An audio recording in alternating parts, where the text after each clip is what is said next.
وحده ونصر عبده وجل جلاله. الصلاة والسلام على من كان نبيا وآدم بين الماء والطين. أما بعد، فقد قال الله تعالى في كلامه الكريم وفي الفرقان المجيد بعد أعوذ بالله من الشيطان الرجيم بفضل بسم الله الرحمن الرحيم.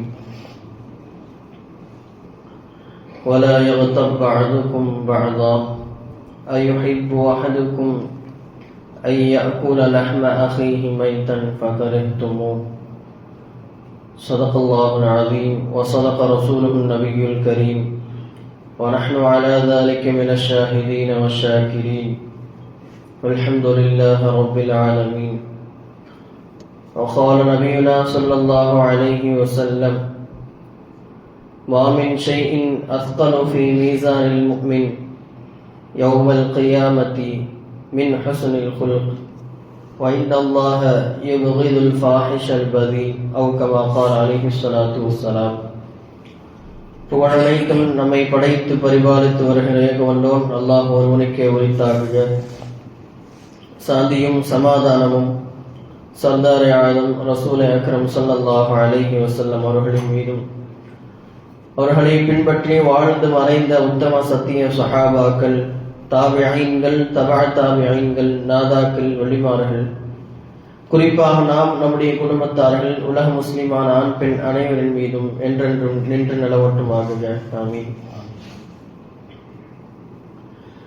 இந்த உலகத்திலே சிலரிடம் காசு பணம் இருக்கலாம், இன்னும் சிலரிடம் பதவி பொறுப்புகள் இருக்கலாம், இன்னும் சிலரிடம் சொத்து சுகங்கள் இருக்கலாம். இது எது இருந்தாலும் இல்லாவிட்டாலும் மனிதனாக பிறந்த ஒவ்வொருவனிடத்திலும் இருக்க வேண்டிய ஒரு முக்கியமான ஒன்று, இது இல்லைன்னா அவன் மனிதனாக இருக்கிறதுக்கு தகுதியே இல்லைன்னு கூட சொல்லலாம்.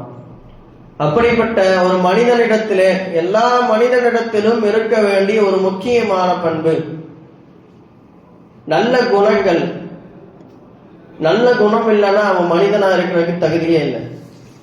இந்த இஸ்லாமிய மார்க்கம் எல்லா இடங்களிலும், பல நேரங்களில், பல இடங்களில் அல்லாஹும் ரசூலும் நற்குணத்தை கடைபிடிக்க வேண்டும் என்று நம்மை வலியுறுத்தி இருக்கிறார்கள். அல்லாஹ் குர்ஆன்ல பல இடங்கள் இது குறித்து சொல்றான். நபி ஸல்லல்லாஹு அலைஹி வஸல்லம் அவர்கள் சொல்லுவார்கள்: மா மின் ஷைஇன் அஸ்கலு ஃபீ மீசானில் முஃமினி யௌமல் கியாமத்தி மின் ஹுஸ்னில் குல்க். நாளை கியாமத் நாளிலே ஒரு முஃமினான அடியானுடைய தராசிலே வைக்கப்படுகிற அந்த நன்மையான காரியங்களில் நல்ல குணத்தை விட வேற எதுவும் கனமாக இருக்க முடியாது, வேற எதுவும் கனமாக இருக்காது என்று நபிகள் நாயகம் ஸல்லல்லாஹு அலைஹி வஸல்லம் அவர்கள் சொல்லுவார்கள். இன்னொரு ஹதீஸிலே சொல்லுவார்கள்: அக்மலுல் முஃமினீன ஈமானன் அஹ்ஸனுஹும் குலுகா.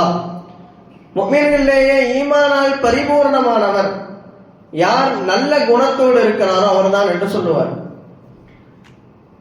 நபி ஸல்லல்லாஹு அலைஹி வஸல்லம் அவங்க ஒவ்வொரு காரியத்தை செய்கிற பொழுதும் நமக்கு ஒவ்வொரு துஆவை ஓதுமாறு கற்றுத் தந்திருக்கிறார்கள். அப்படி கண்ணாடி பார்க்கிற பொழுது நபி அவர்கள் ஒரு துஆவை கற்றுத் தந்திருக்கிறார்கள். அல்லாஹும்ம ஹஸ்ஸின் குலுகி கமா ஹஸ்ஸன்த கல்கி. யா அல்லாஹ், என்னுடைய தோற்றத்தை நீ எப்படி அழகாக்கி வைத்திருக்கிறாயோ, எனக்கு எப்படி அழகான தோற்றத்தை தந்திருக்கிறாயோ, அதுபோல என்னுடைய குணத்தையும் நீ அழகாக்குவாயாக என்கிற இந்த துஆவை நபி ஸல்லல்லாஹு அலைஹி வஸல்லம் அவர்கள் கற்றுத் தந்திருக்கிறார்கள். ஆக ஒரு கண்ணாடி பார்க்குகிற பொழுது ஓதுகிற துஆவை கூட நற்குணத்தை வேண்டுமாறு நபி ஸல்லல்லாஹு அலைஹி வஸல்லம் அவர்கள் கற்றுத் தந்திருக்கிறார்கள் என்றால், ஒவ்வொரு மனிதனுக்கும் இந்த நல்ல குணங்கள் என்பது எவ்வளவு அவசியம் என்பதை நாம் சிந்திக்க கடமைப்பட்டிருக்கிறோம். இன்றைக்கு நாம தொழுகிறோம், ஓதுறோம், நோன்பு வைக்கிறோம், திக்ர் செய்கிறோம், எல்லா அமல்களும் செய்கிறோம். ஆனால் இந்த அமல்கள் நம்முடைய குணங்களில் என்ன மாற்றத்தை ஏற்படுத்தியது? இந்த அமல்கள் நம்மிடத்தில் என்ன ஒரு புதிய குணத்தை உண்டாக்கியது? இந்த அமல்களின் மூலம் நாம் எப்படிப்பட்ட வாழ்க்கையை வாழுகிறோம் என்பதை நாம் சிந்திக்க கடமைப்பட்டிருக்கிறோம்.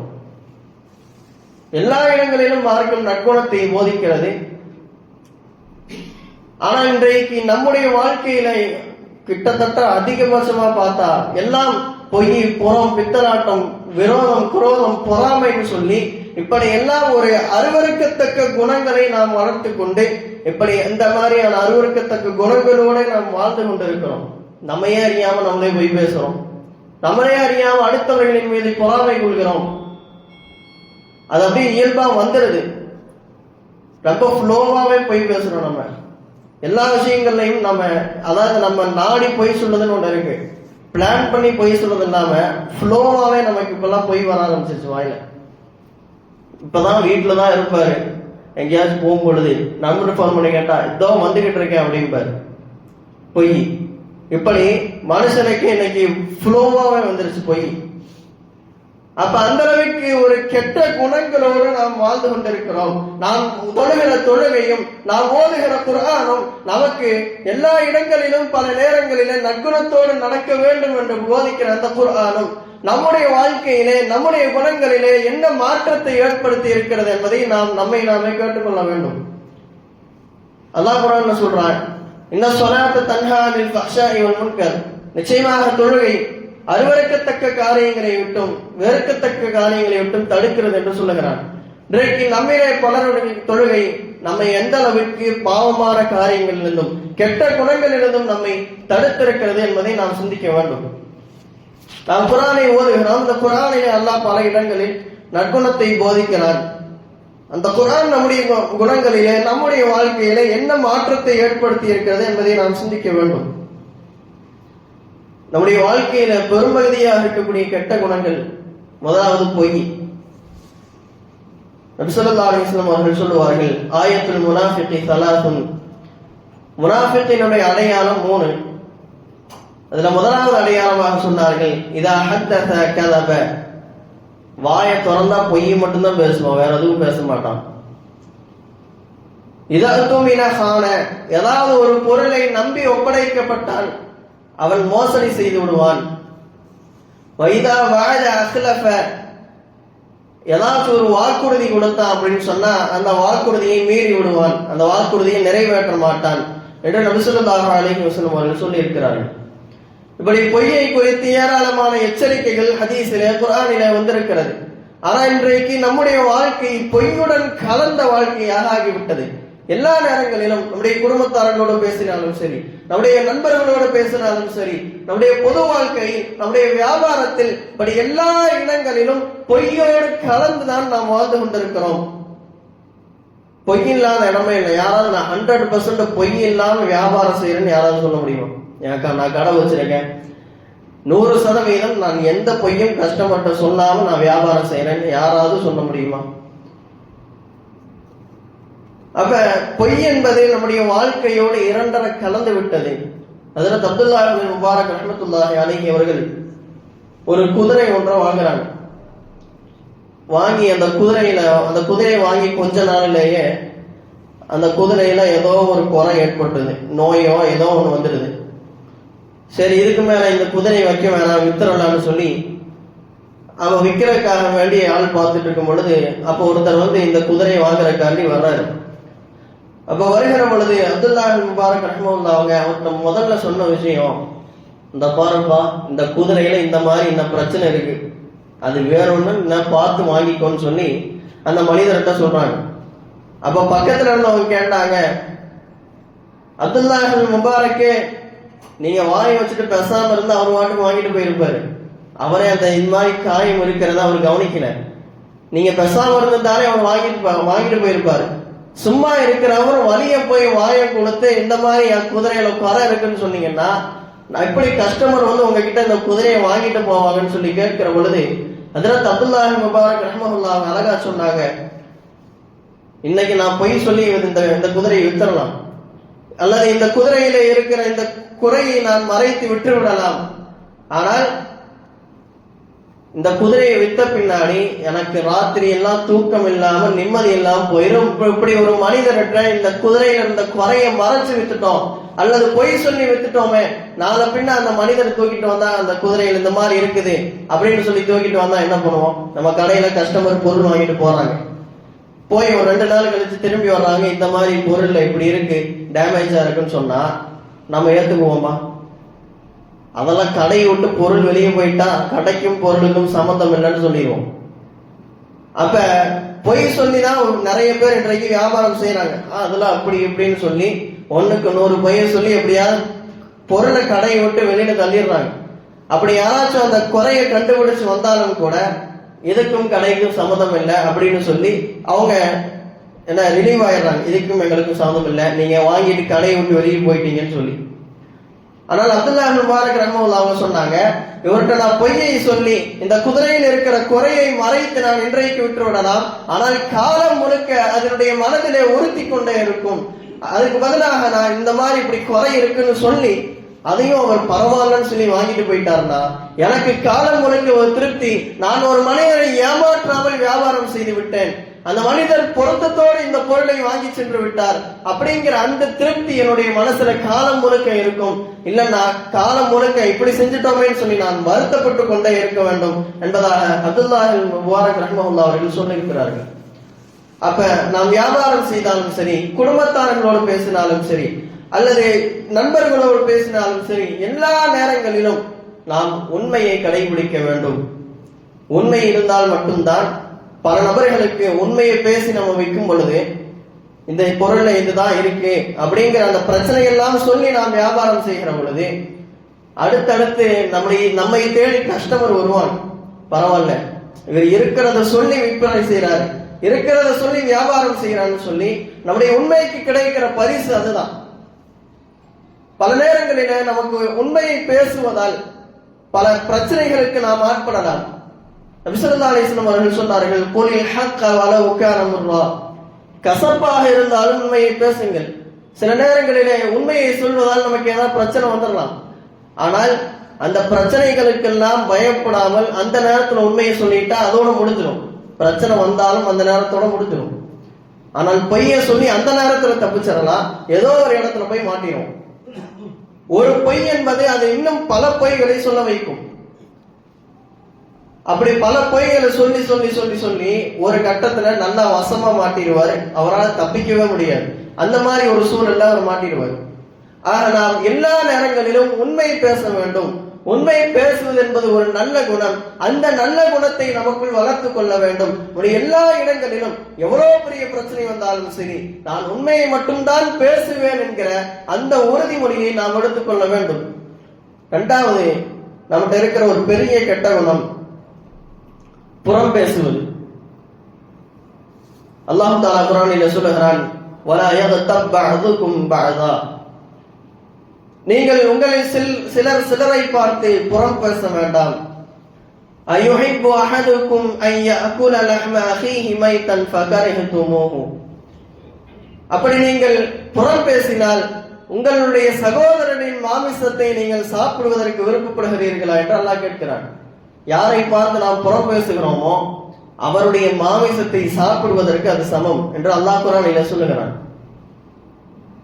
அப்ப நாம் நம்முடைய வாழ்க்கையில எத்தனை பேரை பார்த்து புறம் பேசணும்? தொழுகிறோம், தொழுது முடிச்சுட்டு வெளியே போனா, பள்ளி விட்டு வெளியே போனா, நேற்று என்ன நடந்துச்சுன்னு தெரியுமா அப்படின்னு அடுத்தவர்களுடைய பேச்சை தான் பேசுகிறோமே தவிர நம்முடைய வாழ்க்கையில நம்ம அடுத்த கட்டத்துக்கு போறதுக்கு என்ன பண்ணணும் அதை யாரும் பேசுறது இல்லை.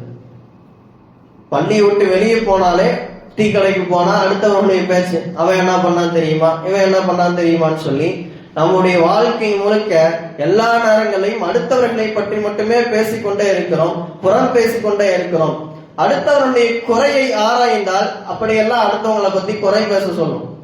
அல்லாஹ் சொல்றான், வலா தஜஸ்ஸஸு, பிறருடைய குறைகளை நீங்கள் துருவி துருவி ஆராய வேண்டாம். அப்படி அவங்களுடைய குறையை ஆராய்ஞ்சா அவங்கள பத்தி நம்ம புறம் பேசுவோம். அப்ப வெறுமனே புறம் பேசுறதுங்கிறது நாவால மட்டும் பேசுறது இல்லை. உள்ளத்தால ஒருத்தரை இன்னொருத்தரை பத்தி அவதூறா நினைச்சாலும் அது புறம் தான். ஒருத்தரை இன்னொருத்தரை பார்த்து இவர் இப்படி பண்ணிட்டாருன்னு புறம் பேசுறாரு. இல்ல ரெண்டு விஷயம் இருக்கு. ஒருத்தரை இன்னொருத்தரை பார்த்து இந்த மாதிரி அவர் பண்ணிட்டாரு அப்படின்னு சொல்லி புறம் பேசுறாரு.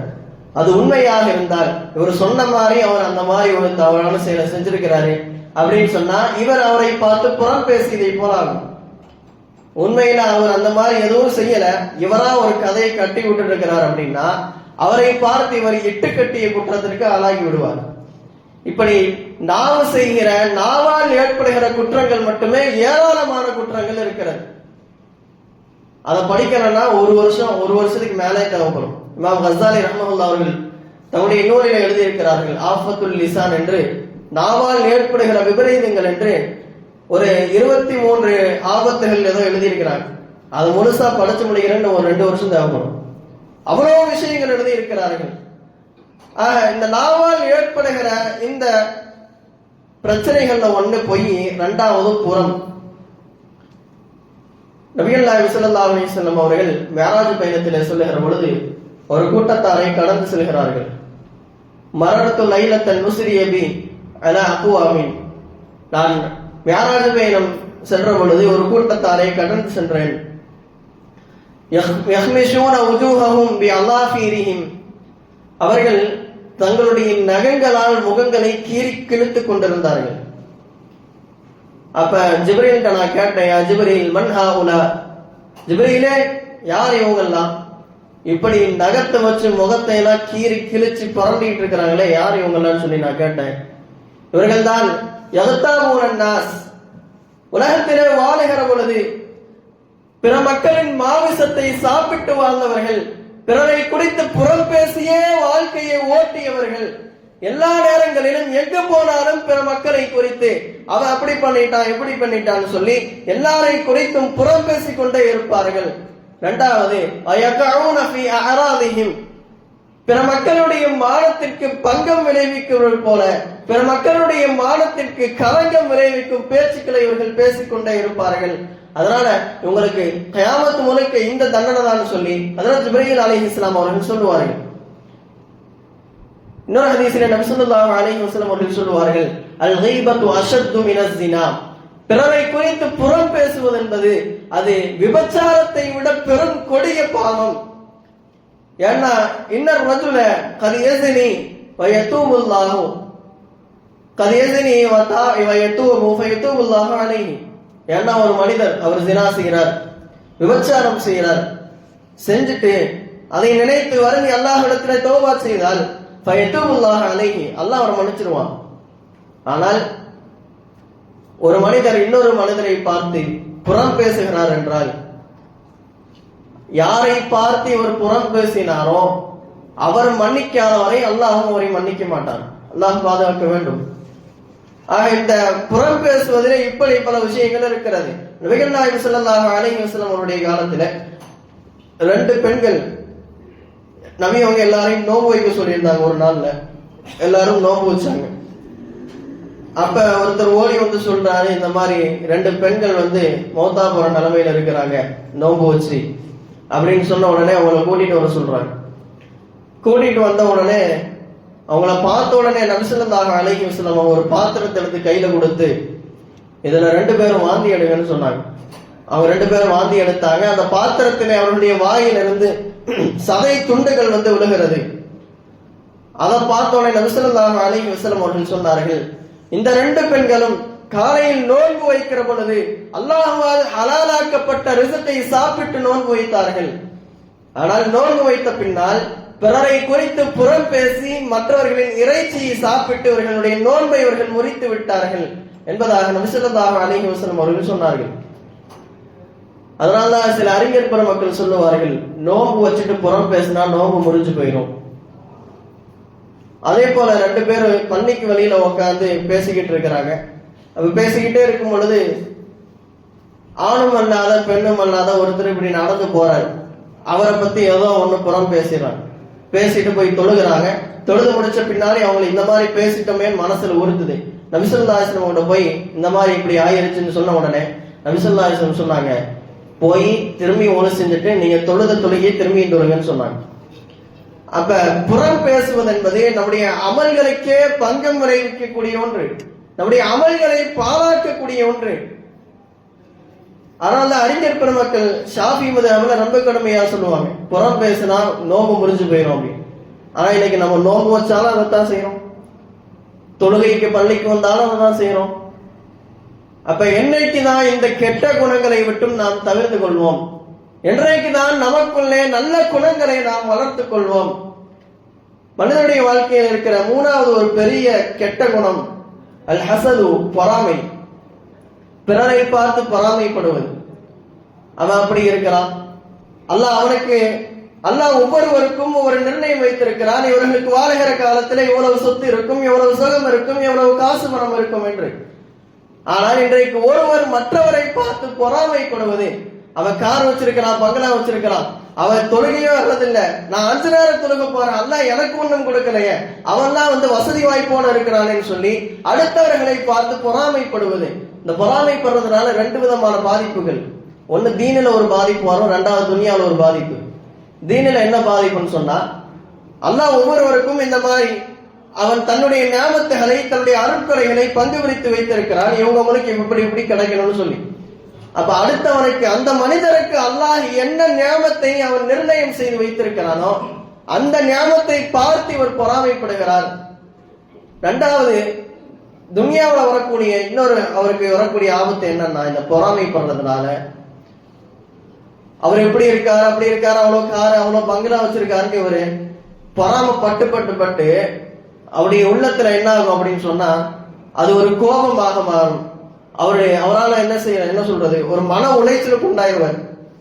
அதை நினைச்சு கடைசியில அவர் வாழ்க்கையில அவர் முன்னேறணும், அந்த மாதிரி காசு பணங்கள் சம்பாதிக்கணும் அப்படிங்கிறதுக்கு என்ன வழிங்கிறத யோசிக்காம அப்படியே மொத்தா போயிடுவார்.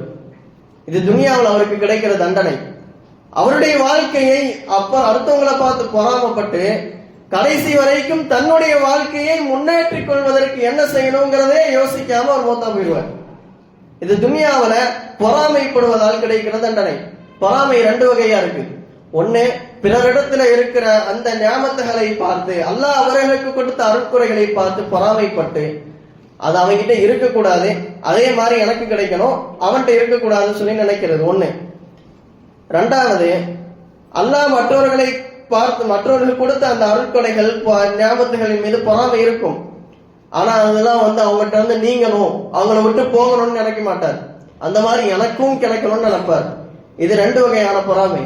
இதுல முதலாவது கூடாது, 2வது கூடும். 2வது பொறாமை நபி ஸல்லல்லாஹு அலைஹி வஸல்லம் அவர்கள் ஹதீஸிலே சொல்லி இருக்கிறார்கள். 2 விஷயங்கள்ல பொறாமைப்படலாம்.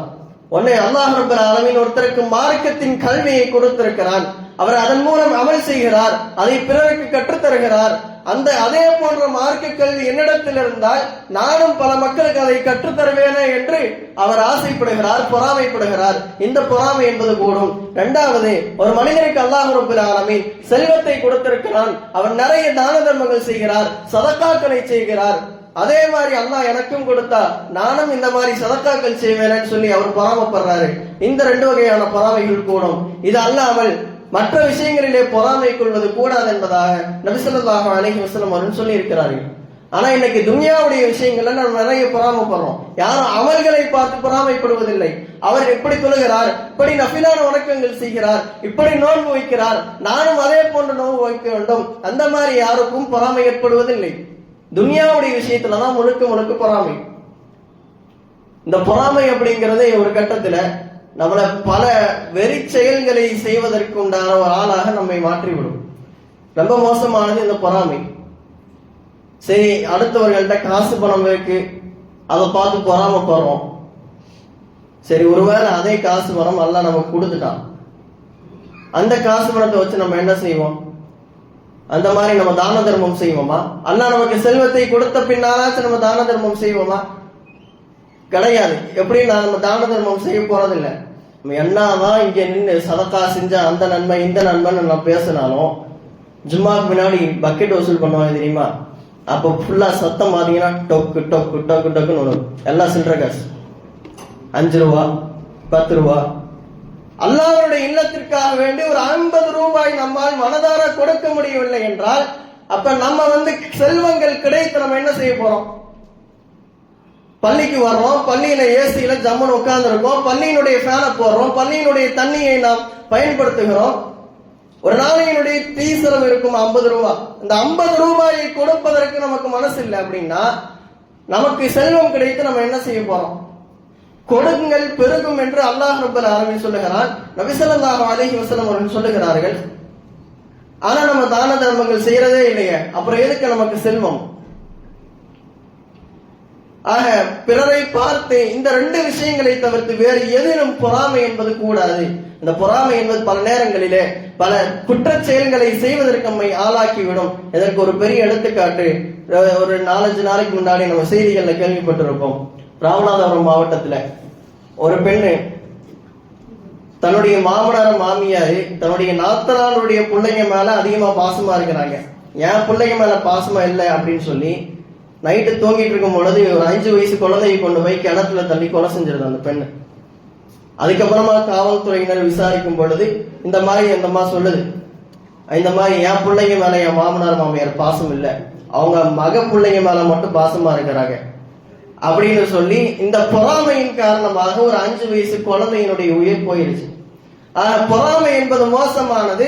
பல நேரங்களில் அது நம்மை பல குற்ற செயல்களில் நம்மை ஈடுபடுத்திவிடும். எனவே இந்த கெட்ட குணங்களிலிருந்தும் நாம் பாதுகாப்பாக இருக்க வேண்டும். பொது வாழ்க்கையில் மட்டுமல்ல, வெளி வாழ்க்கையில் மட்டுமல்ல, அமல்களிலும் கூட மார்க்கம் நல்ல குணத்தை கடைபிடிக்க சொல்லுகிறது. முதல்ல தொழுகை எடுத்துக்கிட்டோம் அப்படின்னா நபி ஸல்லல்லாஹு அலைஹி வஸல்லம் அவர்கள் சொல்லுவார்கள், ஹியாருக்கும் அல்யனுக்கும் மனாகிப ஃபிஸ்ஸலாத். உங்கள யாரு சிறந்தவர் தெரியுமா? அல்யனுக்கும் மனாகிப ஃபிஸ்ஸலாத். தொழுகையிலே உங்கள் தோள் புஜங்களை யார் மிருதுவாக்கி வைத்துக் கொள்கிறாரோ அவர்தான் உங்களிலே சிறந்தவர். தோல் புஜத்தை மிருதுவாக்குறதுனா என்ன? சஃப்ல நிக்கிறோம், கொஞ்சோண்டு இடம் இருக்கு, கொஞ்சம் அட்ஜஸ்ட் பண்ணினா இன்னொரு ஆள் வந்து நிக்கலாம். ஆனா வந்தால் தனக்கு இடைஞ்சலா இருக்கும்ன்றதுக்காக வேண்டி இப்படி யாரும் நிக்க முடியாத அளவுக்கு இப்படி வரப்பா அப்படி நிக்கிறாரு. யாரும் நிக்க முடியாத அளவுக்கு வரப்பா நிக்கிறாரு. இது நற்குணம் அல்ல. சஃபிலே நிற்கிற பொழுது நற்குணத்தை கடைபிடியுங்கள் என்று மார்க்கம் சொல்லுகிறது. மார்க்கம் அமல்களை விட குணங்களுக்கு நிறைய மதிப்பு கொடுத்திருக்கு. ஒருத்தனுக்கு அமலே இல்லாட்டியும் பரவாயில்ல, நல்ல குணம் இருக்க வேண்டும்.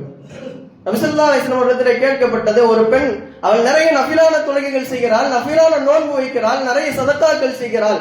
ஆனால் தன்னுடைய நாவின் மூலம் பக்கத்து வீட்டாக்காரங்களை நோவினைப்படுத்துறா, ஏதாவது திட்டிக்கிட்டே இருக்கிறா அப்படின்னு சொல்லும் பொழுது நபி அவங்க சொன்னாங்க, அவள்கிட்ட எந்த நரவும் இல்ல, அவன் நரகத்துலதான் இருப்பான்னு சொன்னாங்க.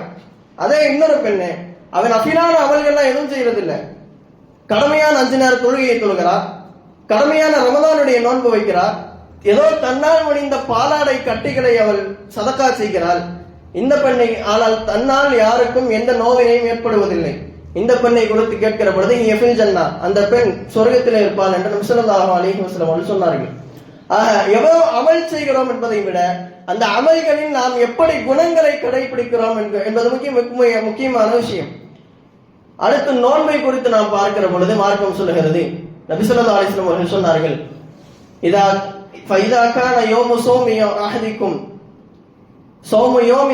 உங்களை யாராச்சும் நோம்பு வச்சிருந்தீங்க அப்படின்னா அவர் கெட்ட வார்த்தைகளை, ஆபாசமான வார்த்தைகளை பேச வேண்டாம், பிறரிடத்திலே கூச்சலிட்டு தர்க்கம் செய்து விவாதம் செய்ய வேண்டாம். யாராச்சும் ஒருத்தர் வலிய இவர்கிட்ட வம்பெடுக்கிறாரு, இவரை திட்டுறாரு, இவர்கிட்ட சண்டை போடுறாரு அப்படின்னா அவர் சொல்லட்டும், பாருப்பா நான் நோன்பு வச்சிருக்கிறேன், எந்த பிரச்சனையும் பண்ணாத, பேசாம போ அப்படின்னு சொல்லி அவர் சொல்லட்டும் என்று நோன்பிலே இப்படி ஒரு நற்குணத்தை கடைபிடிக்குமாறு மார்க்கம் சொல்லுகிறது. அடுத்து ஹஜ்ஜை எடுத்து பார்த்துக்கோம் அப்படின்னு சொன்னா, ஹஜ்ஜு பல ஆயிரம் கிலோமீட்டர் தாண்டி நம்ம ஹஜ்ஜுக்கு போறோம். பல நாடுகளை சேர்ந்தவர்கள் அந்த ஹஜ்ஜுக்கு வருகிறார்கள். ஒவ்வொரு நாட்டை சேர்ந்தவர்களும் அவங்க ஒவ்வொரு குணத்தை உடையவர்களாக இருப்பாங்க. குறிப்பா அரபுகள்லாம் ரொம்ப முரட்டுத்தனமா இருப்பாங்க. அப்ப அத்துணை பேருக்கு மத்தியில கையை மதிப்பாங்க, காலை மதிப்பாங்க. அத்துணையும் சமாளித்து நாம் ஒரு பொறுமையான குணத்தோட ஹஜ்ஜு செய்து வர வேண்டும். ஹஜ்ஜு செய்யறதுங்கிறது அல்லாஹ் நம்முடைய நற்குணத்துக்கு வைக்கிற பெரிய டாஸ்கே அதுதான். அங்க போய் எந்த பிரச்சனையும் இல்லாம வந்துட்டா நம்ம அதுல பாஸ்.